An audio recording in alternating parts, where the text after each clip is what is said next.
আলহামদুলিল্লাহ ভারতের বিপক্ষে দ্বিতীয় টি-20 খেলতে যাচ্ছি। ভারতের বিপক্ষে দ্বিতীয় টি-20তে ডাক পেয়ে লাইভ এসে কি বললেন সাব্বির রহমান।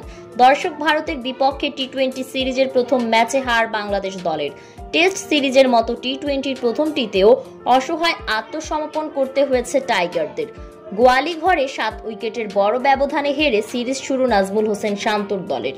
এমন হারের পর আলোচনায় বাংলাদেশের পরের 2 ম্যাচের পারফরম্যান্স নিয়ে, কেননা টপ অর্ডার মিডল অর্ডার ব্যাটসম্যানরা ব্যাট হাতে ব্যর্থ ছিলেন, যার কারণে দলে নতুন ব্যাটসম্যান নেওয়ার ঘোষণা দিয়েছেন বিসিবির সভাপতি ফারুক আহমেদ। এদিকে ক্রিকেটেও এক সূত্রে জানা গিয়েছে, লিটন দাসের পরিবর্তে সাব্বির রহমানকে দেশ থেকে ভারতের বিপক্ষে টি-20 ম্যাচ খেলানোর জন্য নিয়ে যাচ্ছে বিসিবির কর্মকর্তারা।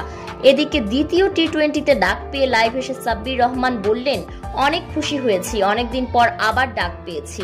সবাই আমার জন্য দোয়া করবেন যেন বাংলাদেশকে ভালো কিছু উপহার দিতে পারি।